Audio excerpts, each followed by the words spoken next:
Poxa, eu coloco o seguinte, tem uma citação aqui fantástica, deixa eu ver se eu acho para vocês. Uma citação fantástica. Só um minuto. Aqui, né? Ele pega uma poesia de um poeta norte-americano e coloca assim. Olha só, né, que ele coloca: o vinho entra pela boca e o amor entra pelos olhos. Isso é tudo que devemos conhecer como verdade antes de envelhecermos e morrermos. Eu levo um copo até minha boca, olho para você e suspiro. Olha só, o que está falando?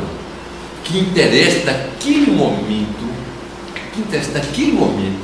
é a inspiração intensa que ele estava sentindo, no caso o poeta, estava sentindo diante da outra pessoa.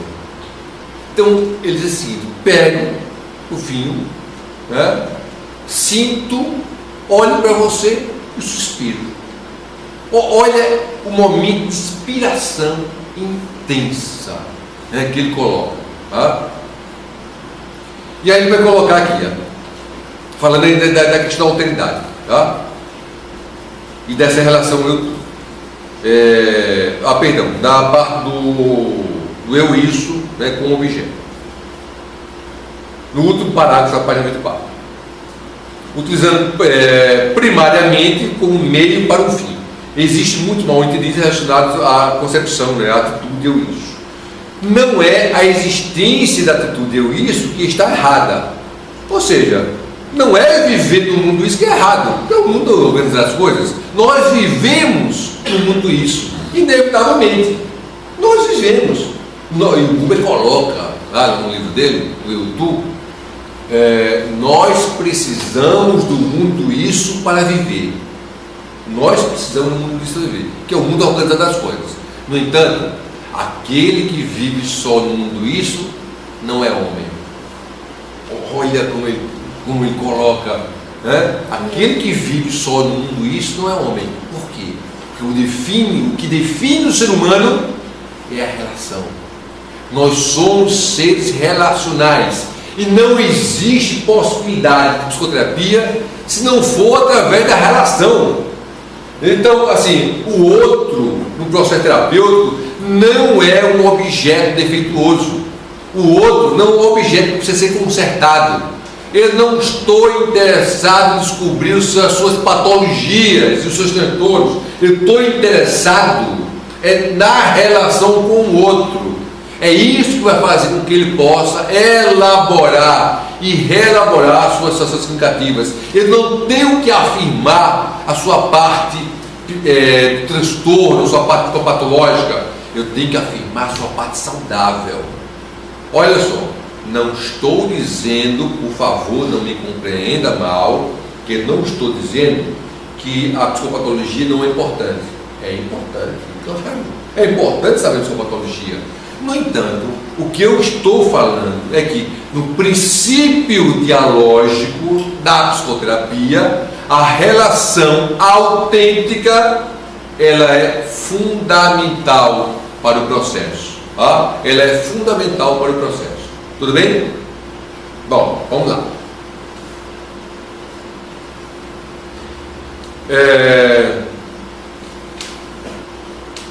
Aí ele coloca, página seguinte, página 25, primeiro parágrafo. Os termos eu, tu, eu, isso indicam a natureza recíproca da nossa orientação relacional. Uma abertura genuína para o outro tende a evocar uma resposta recíproca. Olha que coisa incrível. Toda relação é reciprocidade. Toda relação é recíproca. O processo terapêutico não é assim. O processo terapêutico é assim.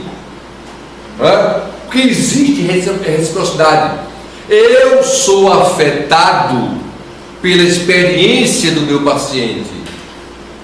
Não compreenda mal isso que eu estou falando, por favor. Não estou dizendo que eu me deixo levar, pela história do paciente. Não é isso que eu estou dizendo, por favor.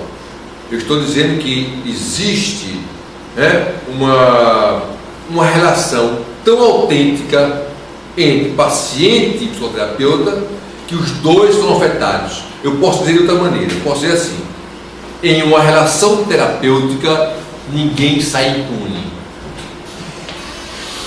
Em uma relação terapêutica, ninguém sai impune. Você se modifica e o seu paciente também se modifica, inevitavelmente, e querendo você ou não.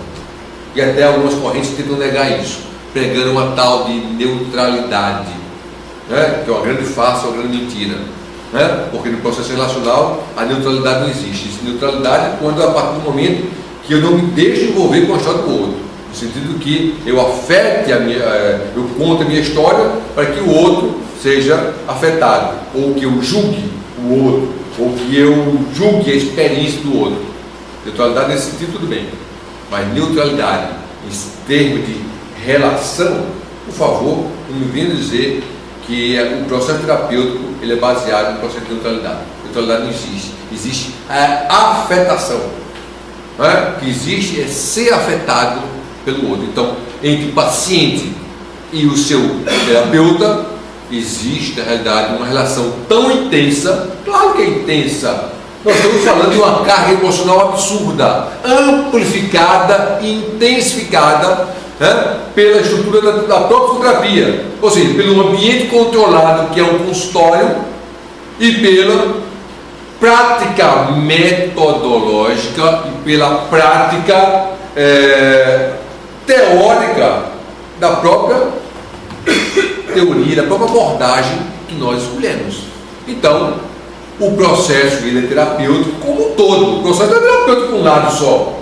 Isso não existe, pelo amor de Deus. Você não está diante de uma máquina, você não está diante de um objeto defeituoso que você vai consertar enquanto técnica. Não é assim.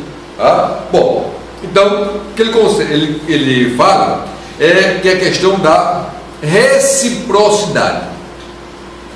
E aí coloca: uma abertura genuína para com o outro tende a evocar uma resposta recíproca.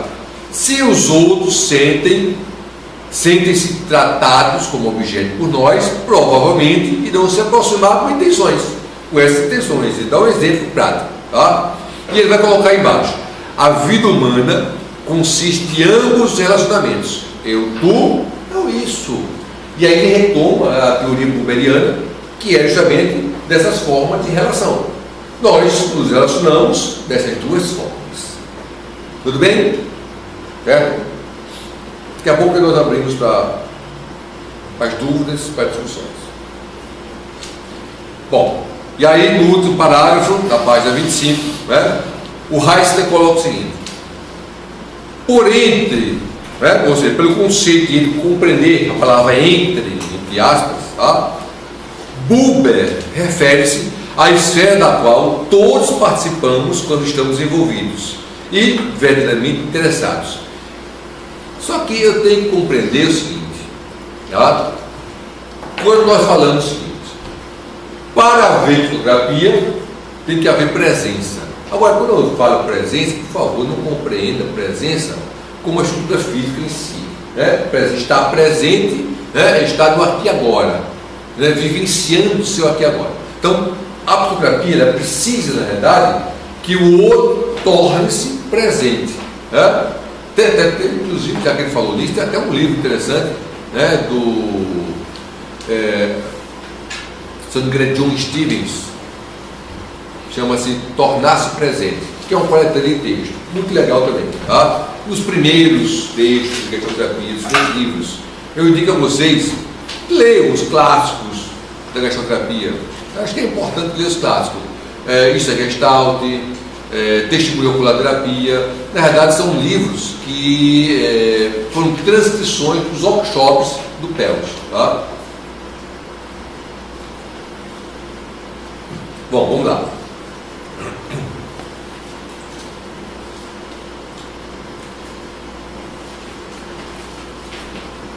Dúvidas aí? Tudo bem? Tudo bem? Então vamos agora Vamos discutir agora o capítulo 2 do livro do Heisner. Tá? Capítulo 2. O capítulo 2 ele trata o quê? Sobre a profissão do psicoterapeuta. O que é ser psicoterapeuta? Que forma um psicoterapeuta ele é construído?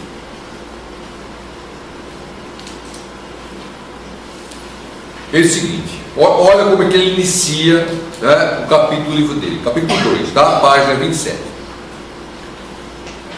Tarde da noite, no silêncio ressonante que resta quando os clientes se foram, o terapeuta, bem no fundo de si mesmo, sente-se perseguido pelos resíduos dos paradoxos do dia. Olha que coisa interessante, né? Vou repetir.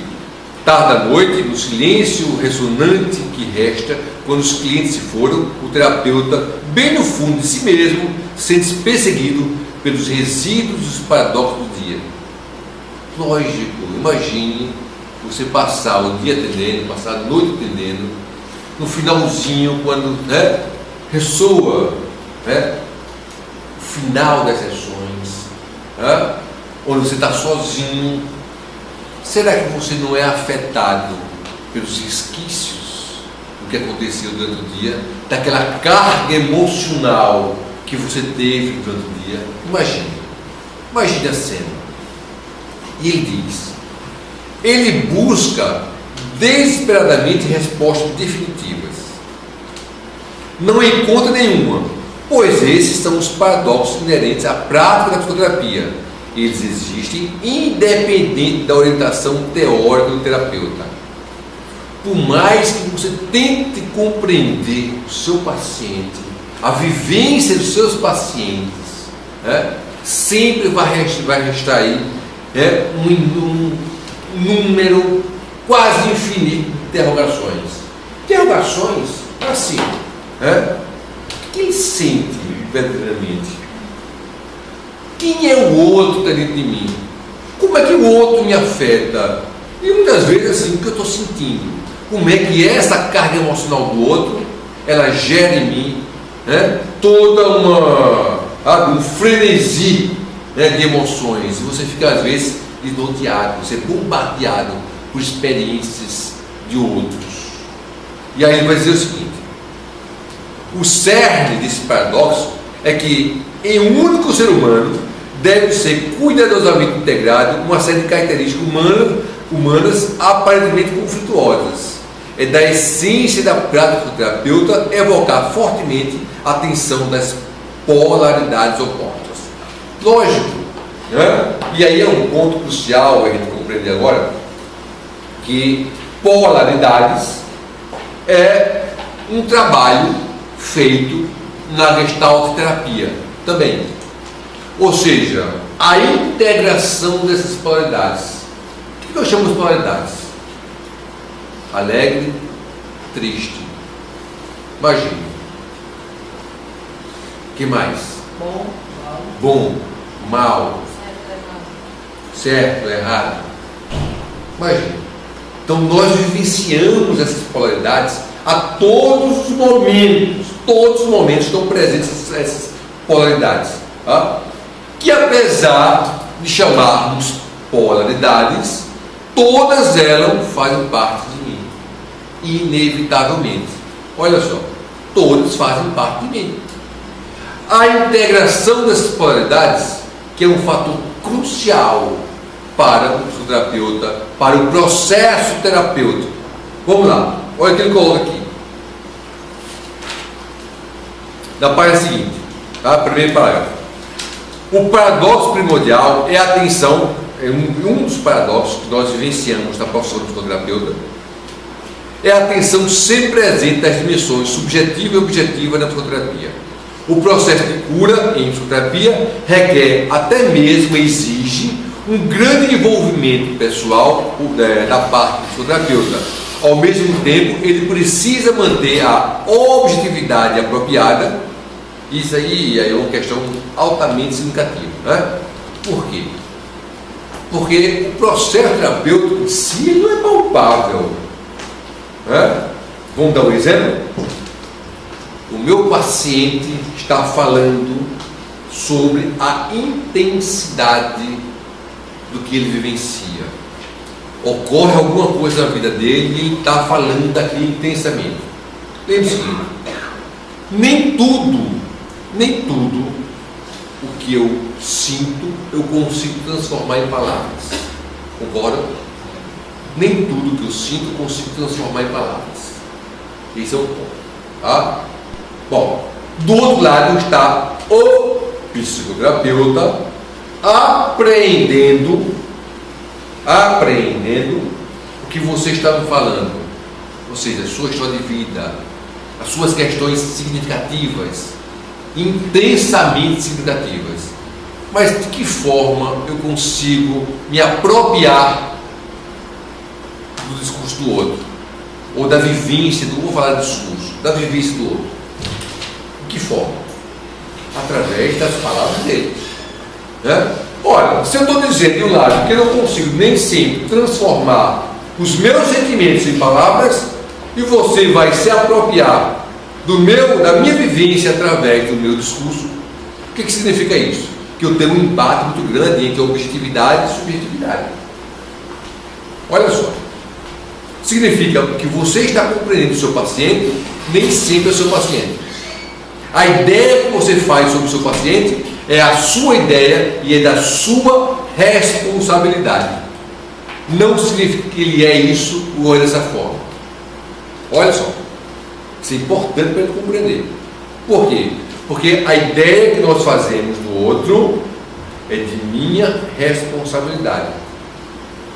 Lembre-se, quando eu estou aprendendo, ou seja, o outro está falando da sua subjetividade, daquilo que é mais peculiar, né, da vivência dele, eu estou compreendendo a vivência dele.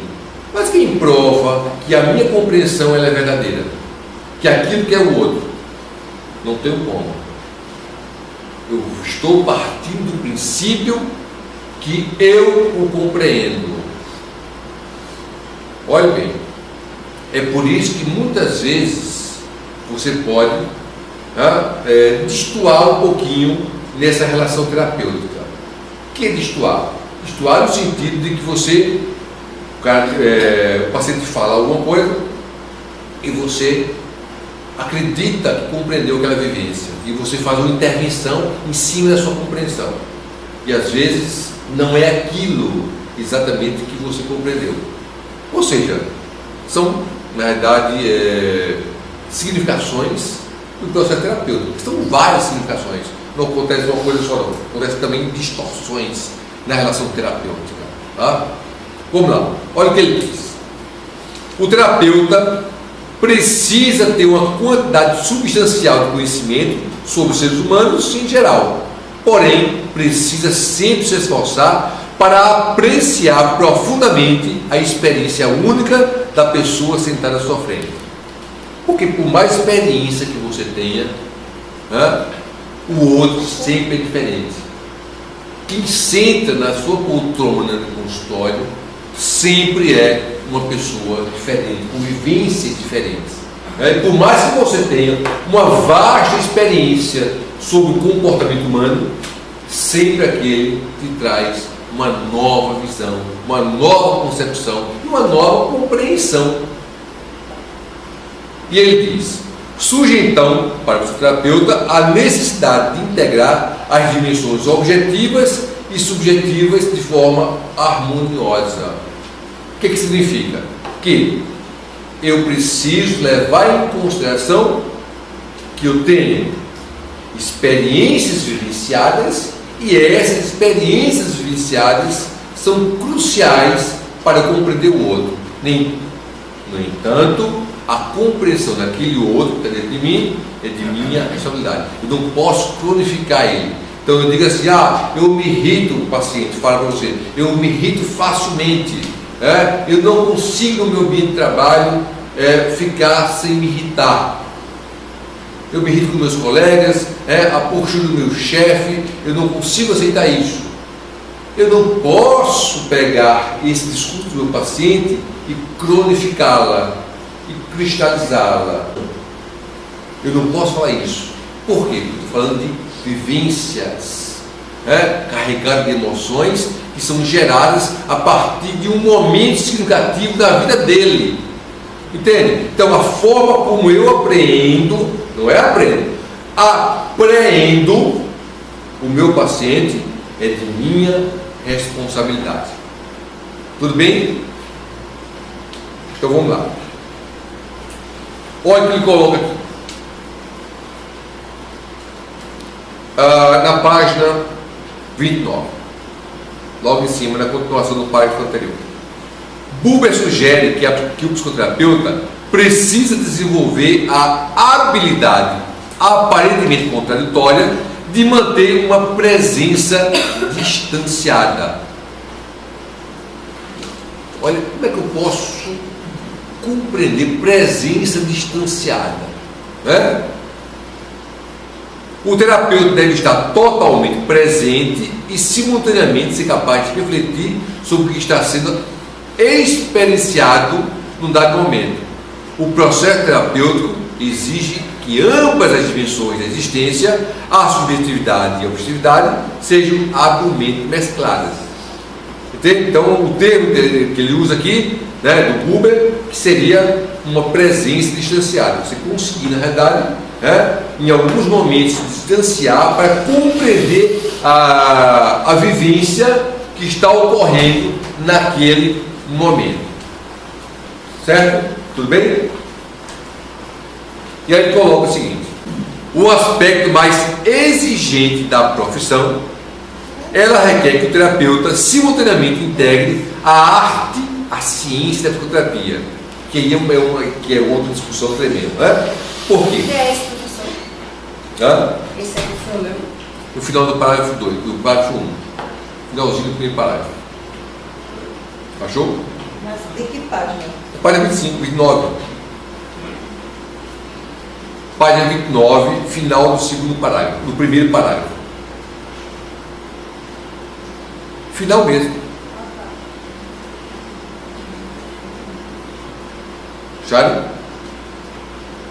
Não achou não? Aqui, ó. Aqui, ó.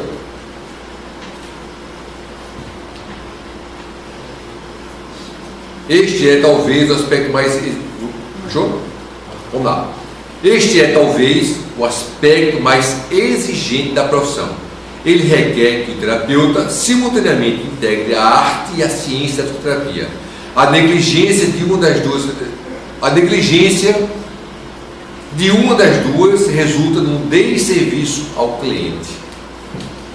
Por quê? Olha só. Você tem as teorias, como teorias científicas, em psicologia, não que a psicoterapia seja considerada ciência. Tá? Dos moldes das ciências atuais, não posso considerar que a psicoterapia é uma ciência.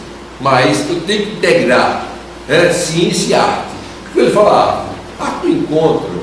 Arte no sentido de você transitar entre o que é humano, de que forma você consegue, na realidade, lidar com isso. Lidar com esse humano.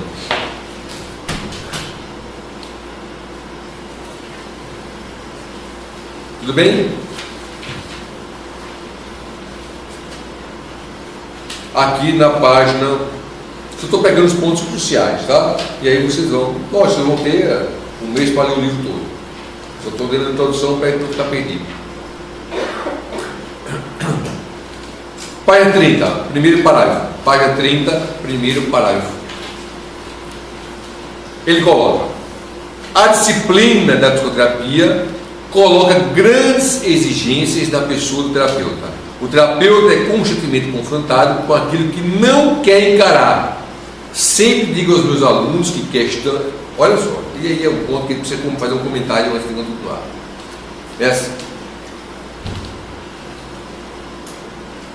Se eu estou dizendo que a psicoterapia é um encontro intenso, autêntico e genuíno entre duas pessoas, eu estou dizendo para vocês o seguinte: muitas vezes a questão significativa do outro vai bater com as minhas questões significativas. Ou seja, muitas vezes que o outro está vivendo pode chocar com a minha vivência. Isso pode atrapalhar o processo terapêutico. Por quê? Porque se eu não estou adequadamente trabalhado, se eu não estou adequadamente frequentando uma psicoterapia, a minha psicoterapia, lógico que isso vai interferir no processo. Porque às vezes são processos dolorosos que não foram resolvidos. Às vezes gestaltes, né, semelhantes entre terapeuta e entre paciente podem emergir. Eu tenho o máximo de cuidado com relação a isso. Tá? E aí o Heister, ele diz o seguinte: sempre digo aos meus alunos que a questão que eles estiverem querendo evitar em si mesmos provavelmente será trazida pelo próximo cliente. Olha que coisa interessante. Muitas vezes as questões que vocês querem evitar, o próximo cliente pode trazer essas questões para você, que vai chocar com as suas questões, e você vai se identificar que é um perigo para o processo. Tá? Não que não ocorra, vai ocorrer. E quando ocorrer isso, é aconselhável que o paciente se tiver esse confronto, tá, e ocorrer isso, ou tentar... O ideal é que você possa ter um suporte. No processo terapêutico, o psicoterapeuta iniciante, ele precisa ter duas bases sólidas. A primeira base, ele deve ter submetido, está sendo submetido a um processo terapêutico, tá? Que está trabalhando suas questões. E a segunda base sólida é um processo de supervisão.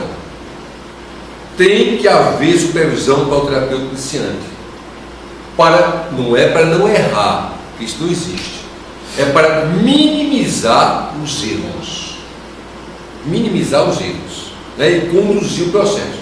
Então, a partir do momento que você está sendo submetida ao processo terapêutico e você está sendo acompanhada pelo supervisor, você minimiza os efeitos desse choque de situações. Entende?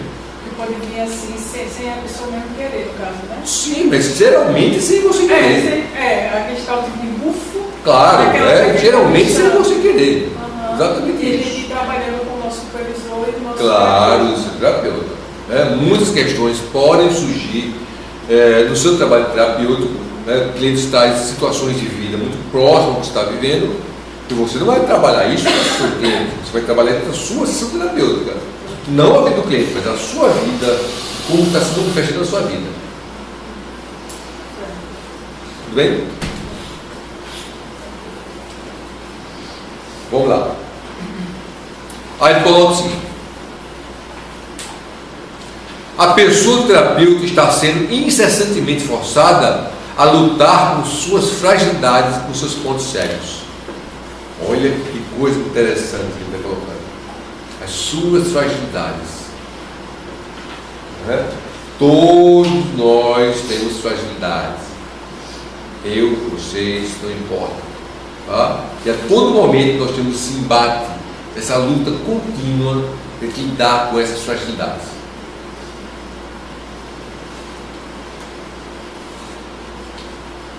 Eles colocam embaixo, falou o último parágrafo, página 30.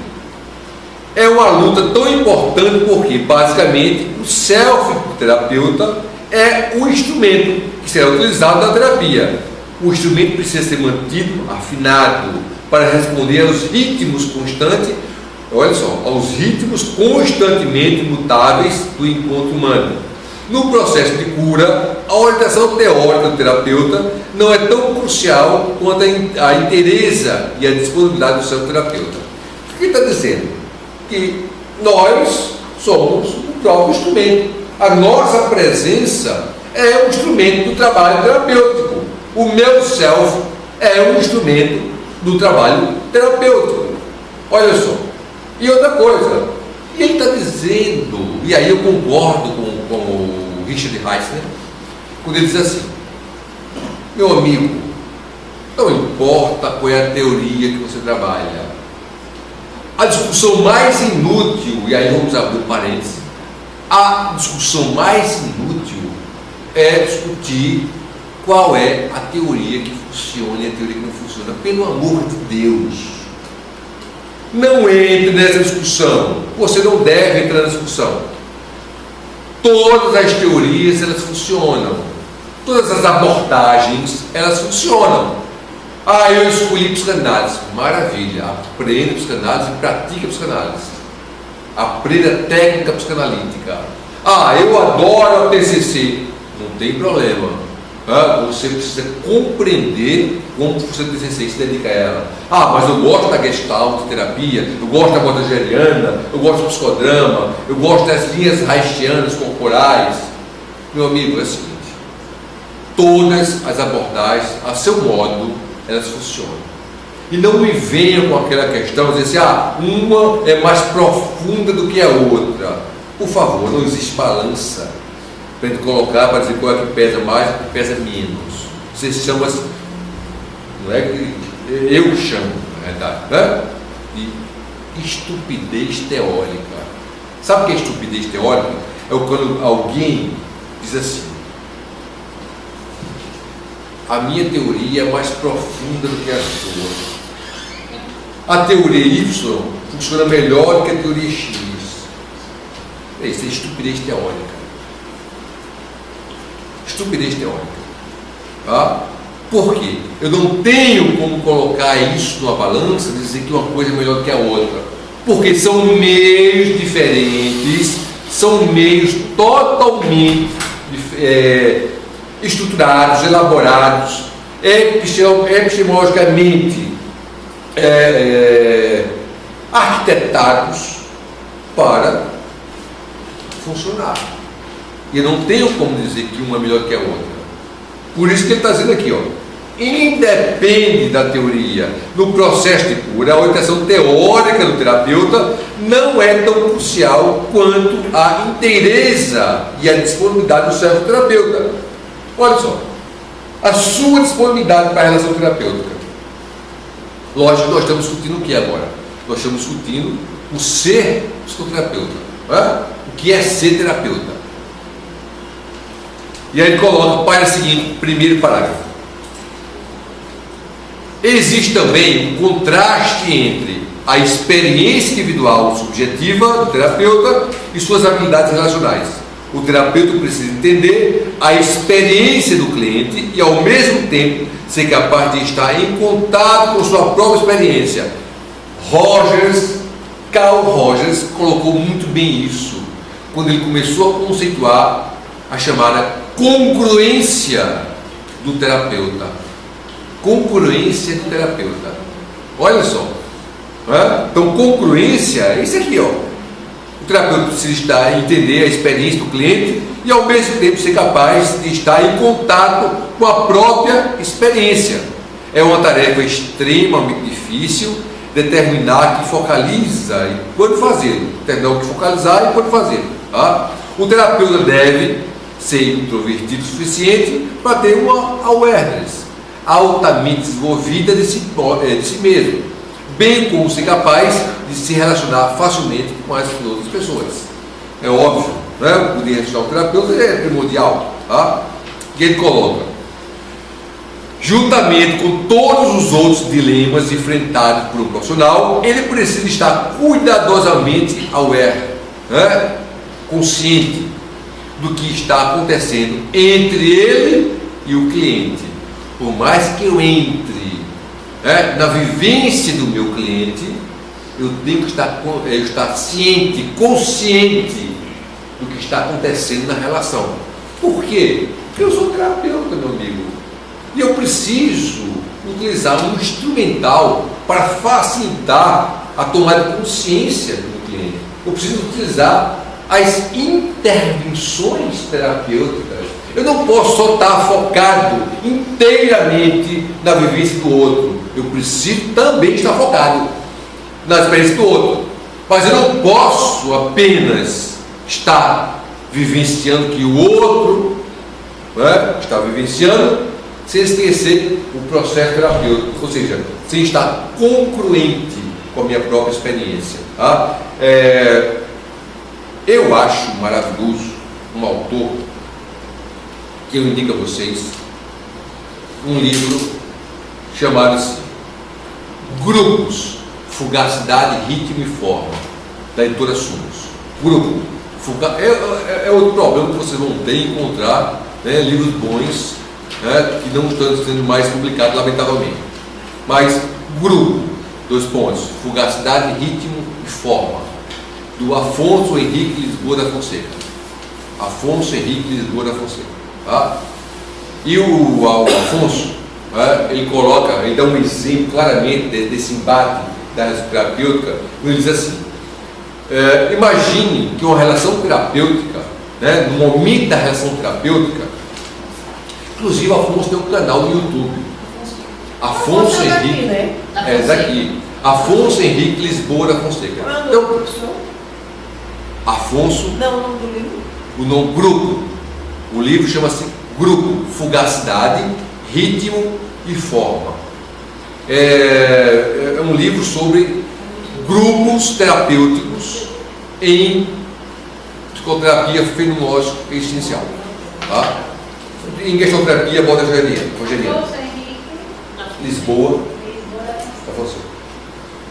Tem um canal no YouTube que eu até aconselho a vocês. Ele tem alguns conceitos que ele trabalha lá no canal, né? Depois vocês visitem o canal do Afonso. Tá? Afonso é um teórico da psicoterapia.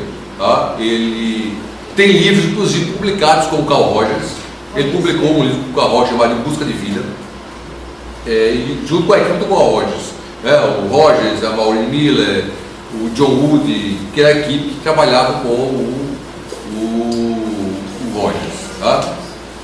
E aí ele coloca assim, sobre o processo terapêutico, ele tem uma frase fantástica. Ele diz assim, imagine que uma relação terapêutica, o momento da terapia, é como se fosse uma luta de espada. Como se fosse uma luta de samurai. Já viu um samurai lutando? 2 samurais lutando com a espada? Aí a comparação metafórica, né? A comparação que ele faz da terapia, do processo terapêutico, no momento da sessão terapêutica, com uma briga de espada entre 2 samurais. Um samurai, você sabe que ele precisa aprender a técnica, ele aprende a lutar, então ele sabe, são diversas técnicas, né, de luta de espada, e ele escolhe uma escola e aprender a escola, né, como lutar. Então ele sabe a defesa, sabe, né, o golpe de ataque, o golpe de defesa, né, como proceder na luta de espada. Ele aprende, ele passa anos, às vezes décadas, aprendendo luta de espada. Tão complexa é uma luta de um samurai. Né? E o Afonso ele pega esse exemplo e diz o seguinte: imagine durante a luta 2 samurais lutando. Um não para pensar, agora eu vou dar tal golpe, não, agora eu vou me defender, né? Porque não sei se vocês tiveram a oportunidade de ver um disparo, é rápido demais, não há tempo. Se ele parar para pensar, a cabeça dele cai longe, né? Porque o outro passa a espada na cabeça dele. Então a luta é muito rápida, né? Só que é uma luta altamente técnica, mas visceralmente vivencial. Quando o cara está lutando, ele está vivenciando a luta intensamente. Ele aprendeu a técnica e no momento da luta ele apenas está vivenciando a técnica que ele aprendeu. No momento, e aí o Afonso faz essa comparação, no momento da psicoterapia é algo semelhante. Olha só, quando você está diante do seu paciente, você já assimilou a teoria, você assimilou a gestalterapia, você sabe os conceitos da gestalterapia já fazem parte de você. Você apenas está o quê? Conduzindo o processo terapêutico. Você não para, agora vou fazer uma intervenção X, agora eu vou fazer uma intervenção Y. Agora ele está usando um mecanismo de defesa chamado confluência. Não, agora ele está introjetando. Vocês não vão fazer isso. Vocês não param para pensar. Você inspira e expira. Você vivencia o momento terapêutico. Você aprendeu a teoria. Você já assimilou a teoria. Você só vai vivenciá-la. Entende? Então, a questão por trás dessa relação terapêutica, ela ocorre dessa forma. Você não para pensar como um samurai lutando com a espada. Se ele for parar para pensar a técnica, o golpe que ele vai dar, a cabeça dele corre longe, né? E o outro ganha. Então é muito rápido. Na terapia é a mesma coisa. Quando eu falo a mesma coisa, lógico que você não está lutando com o seu paciente, por favor. Né? Então, assim, a terapia é a mesma coisa no sentido da intensidade, onde você vivencia essa intensidade, né? A técnica, o instrumento, a teoria, os fundamentos fenomenológicos essenciais já fazem parte de você.